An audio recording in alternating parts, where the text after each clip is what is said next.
Эмне үчүн Чыңгыз Айтматов Нобель сыйлыгын албай калган? Өткөн кылымдагы көркөм сөз шеберлеринин ичинде Чыңгыз Айтматов дүйнөдөгү эң кеңири белгилүүлөрдүн гана эмес, тынчтыкты чыңдоого, эл аралык мамилелерди гумандаштырууга жана өнүктүрүүгө активдүү катышкан көрүнүктүү коомдук ишмерлерден да болгон. Эгерде чыгармачылык жагына токтоло турган болсок, Чыңгыз Айтматовдун чыгармалары көзү баарында эле дүйнөнүн 174 тилине которулуп, жалпы нускасы 80 миллиондой даана басылып чыккан.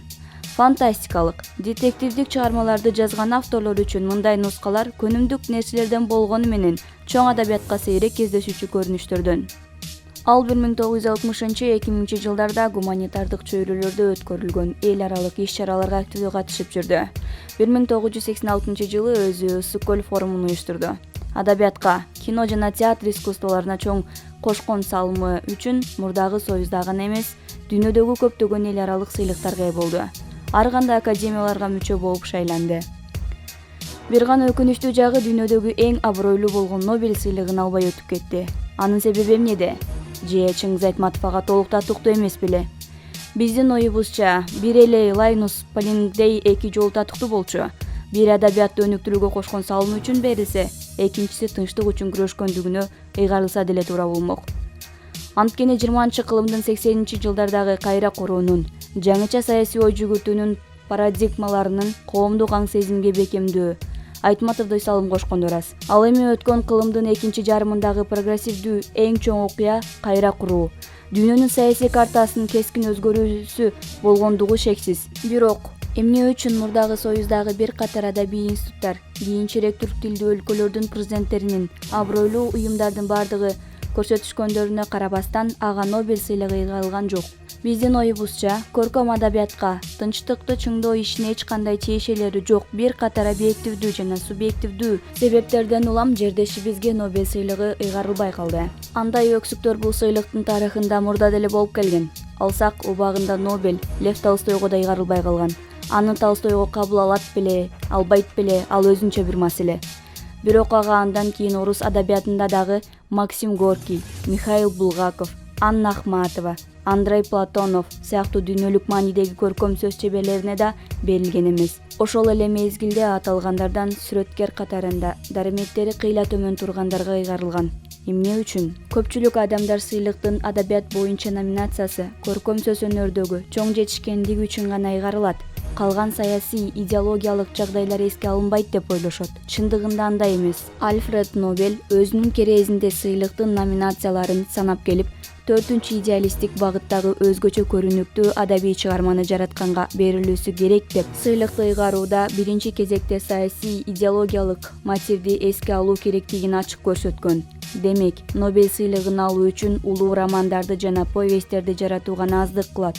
Ал үчүн автордун саясий, идеологиялык көз караштары Швециянын Королдук академиясынын мүчөлөрү артыкчылык бере турган позицияларга ылайык келүүсү керек. Аны Россияда адабий боюнча Нобель сыйлыгын алгандардын тизмеси эле ырастап турат. Алар кимдер? Бунин, Пастернак, Шолохов, Бродский. Булардын ичинен Бунин, Бродский совет бийлигине ачыктан-ачык каршы чыгышкандар. Пастернак диссидент. Ал доктор Живагосунда революцияны кабыл алгысы келбеген интеллигенттин трагедиясын көрсөтөт. Ал эми Шолоховго келе турган болсок, маселе жогорудагылардан да татаалыраак. Тынч Дон, казак-орустардын Октябрь революциясына чейинки кылымга жакын убакыттагы турмуштарын, андан кийин эки оттун ортосунда калган трагедияларын агынан жаргандай реалисттик өңүттө, кеңири масштабтуу философиялык тереңдикти ачып көрсөткөн улуу эпос. Андай эпос Толстойдун, Достоевскийдин улуу романдарындай эле эч кандай сыйлыкка муктаж эмес. Тынч Донго сыйлык ыйгарылбай калса, анда Шолохов үчүн эмес, Нобелдик комитет үчүн уят болмок. Анын беделине гана доо кетирмек. Экинчи жагынан келгенде өтө этияттык талап кылынат. Ток этерин айтканда, Шолоховго Нобель сыйлыгы ыйгарылгандан кийин батышта ага асылуу мурда болуп көрбөгөндөй күчөп, Тынч Дон Шолоховдук эмес, чыныгы автор жарандык согуш мезгилинде курман болгон дондук жазуучу Федор Крюков деген жалаалар күчөгөн. Орус адабиятчыларынын арасында деле андай версияны жактоочулар аз эмес. Андай жалаалар убагында жазуучуну депрессияга учуратып, ден соолугунан кескин начарлаткан. Бунин көркөм сөздүн кайталангыс чебери. феноменалдуу стилист, бирок ал эмиграцияда жүрүп совет бийлигин каргап шилеген. Арсеньевдин турмушу, Каргыш тийген күндөр деген сыяктуу чыгармаларын жарыялабаганда Нобелдик комитеттин ага ыкласы түшөрү бир кудайдын өзү билет. Ал эми Солженицинге келе турган болсок, чындыгында ал чоң жазуучу эмес, чоң публицист. Анын шедевр деп айтаарлык «Матренин двор», «Один день Ивана Денисовича» деген эки эле аңгемеси бар. Калган килтеген томдорду, анын ичинде бир нече китептен турган «Архипелаг кулагы» да легендардык турмушту ачып көрсөтүүгө, совет бийлигини каралоого да багытталган. Өзүнүн кээде далилдүү болсо, көп учурда баланча аттестант айткан. Ал мага минтип жазган дегендей фактылары жок. Шектүү булактарга гана негизделген. Болгондо да өз позициясынын башка бир аргументи, көз карашты кабыл алгысы келбеген жалдуу саясий публистика. Лениндин аныктамасы боюнча совет бийлигинин башатындагы эң элдешкис душманы Черчилль болгон.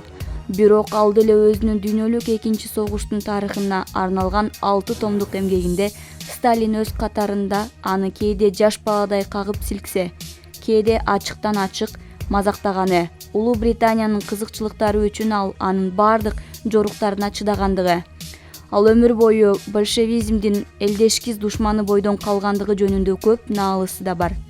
Бирок баары бир Сталиндин совет өкмөтүнүн согуш мезгилиндеги уюштуруучулук, жетекчилик иштерине, советтик жоокерлердин эрдиктерине аябагандай жогору баа берген. Ал эми Солженициндин томдогон публистикаларынын бир жеринен да советтик бийлик жөнүндө жакшы сөз таппайсыз.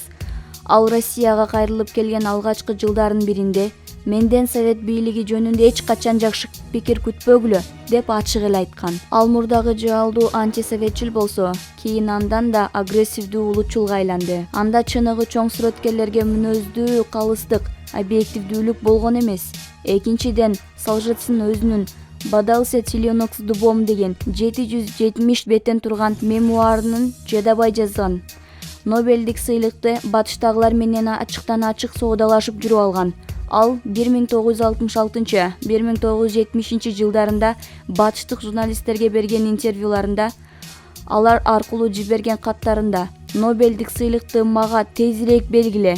Антпесеңер бул жактагылар жок кылышат. Эгерде берсеңер, Нобелдик союл менен бул системаны дагы катуураак курамын» дегендей маанилерди бир четте суранса, экинчи жагынан шантаж да кылып жүрүп алган. Алардын бар убагында басылмаларга жарыяланган. Бул жакта Айтматовду аралаштырбай эле коелу. Орус адабиятында Булгаков, Платонов, Ахматова, Леонов, Астафьев, Твардовский сыяктуу жазуучу акындар көркөм сөз чеберлери катарында Солжецинден кыйла эле жогору турушат. Бирок алар системанын элдешкис душманына айланышпагандыктан же Нобелдик комитеттин уставындагы идеалисттик деген талапка ылайык келишпегендиктен улам ал сыйлыкты алышкан эмес. Андай уставдык сын ченем турганда канча ирет көрсөтүлсө да Айтматов ал сыйлыкты ала алмак эмес.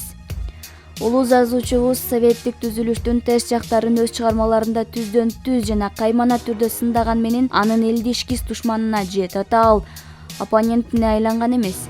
Тескерисинче, советтик системанын эң абройлуу башкаруу органдарынын Жогорку Совет Жазуучулар союзу сыйлыктарды ыйгаруу боюнча комитеттин мүчөлү жана башка активдүү мүчөлөрүнө болуп келген. Батышта агартуучулардын мезгилинен бери калыптанган салтка ылайык сүрөткер расмий бийликке карата дайыма оппозицияда болушу, эң бири дегенде дистанцияланган калыс позицияда турууну талап кылынган.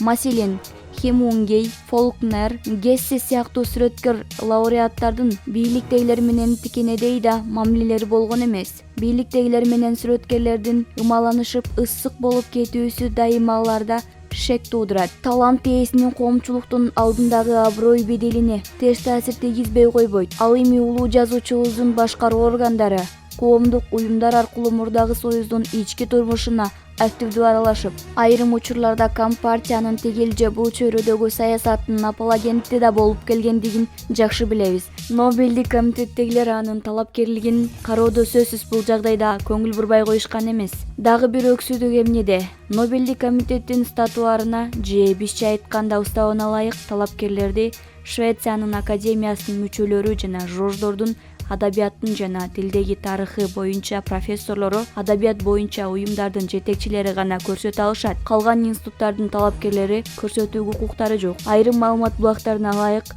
адабият номинациясына талапкерлердин саны жыл сайын 100-гө жакын түзөт. Бирок мындан кимдер тарабынан көрсөтүлгөн талапкерлерге артыкчылык берилет деген мыйзам ченемдүү суротуулат. Болбосо өзүнүн өлкөсүндөгүлөрдөн башкаларды жарытылууну билбеген жазуучу акындарды талапкерликке көрсөтүп жаткан адабий уюмдар деле аз эмес.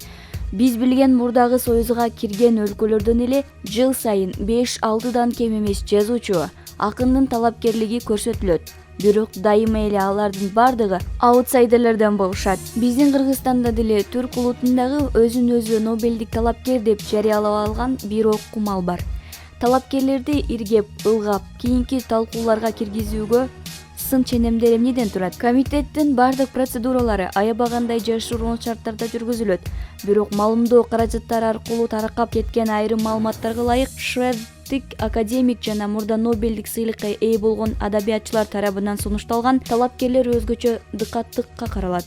Солжециндин сыйлыкка жетишүүсүнө Франциянын лауреат жазуучусу Франсуа Марияктын кошкон салымы абдан чоң болгон. Эгерде талапкерди мурда Нобель сыйлыгына ээ болушкан 3-4 акын жазуучу расмий түрдө колдогондугун билдирип катты жөнөтсө, анын шансы аябагандай жогорулап, каршылыктарын билдиришсе, ошончолук төмөндөйчү дешет. Мында баса белгилей кетчү нерсе, Нобель сыйлыгына арызган адабиятчылардын негизинен социалдык системага, компартияга каршы элдешкис позицияда турушкандар болушкандыктан алар Чыңгыз Айтматовдун талапкерлигине колдоо көрсөтүшкөн эмес. Мына ушундай жогоруда айтылгандардй себептерден улам улуу жазуучубуз өзү аябагандай урматтаган Булгаков менен Твардовскийден болуп Нобелге ээ боло албай жакырчылыктан өтүп кетти. Эгерде Гүлсараттагы Танабайды портрет үчүн күрөштүрбөй, Тынчдондогу Мелехов мылтыгын сууга ыргыткандай, адилетсиздиктерден жадаган Танабайды жулуусу жок тонуңду урайын дегендей кылдырып портретін ыргыттырып жиберсе эле, Нобелди Альберт Камудай болуп 40тан жаңы ашканда эле алмак. Антпеген күндө деле көркөм сөз өнөрүндөгү эң мыкты чеберчилиги үчүн гана эмес, өзүнүн Гүлсарат, Деңиз жээгин бойлой жорткон Алады өт, Кылымга арткан бір күн, Кыямат, Кассандранын тамгасы сыяктуу чыгармалары аркылуу дүйнөлүк ой казынасына эң жогорку экологиялык аң сезимди, маданиятты жана мамилелерди, гуманистик идеяларды киргизип, кылымдын тарыхый эс тутумун, зордук, зомбулук сыяктуу актуалдуу маселелерин көтөрүп, аларды кеңири масштабта философиялык тереңдикте ачып бергендиги үчүн Нобель сыйлыгына татыктуу эле. Ким кандай ойлойт билбейм, бирок менин оюмча Айтматовдун Ала дөбөтү, Хемингуэйдин Чал жана деңиздин көркөмдүк эстетикалык касиеттери, философиялык жалпылоолору боюнча ашса ашып түшөт, бирок кем эмес. Айтматовдун башка чыгармалары менен дүйнөлүк адабияттын айрым мыкты үлгүлөрүнүн ортосунда да салгылашууларды, параллелдерди жүргүзсө болот. Бирок аларды бул макаланын милдетине кирбейт. Эгерде видео жаккан болсо, лайк басып, комментарий калтырып, жана ошондой эле каналга катталганды унутпаңыздар.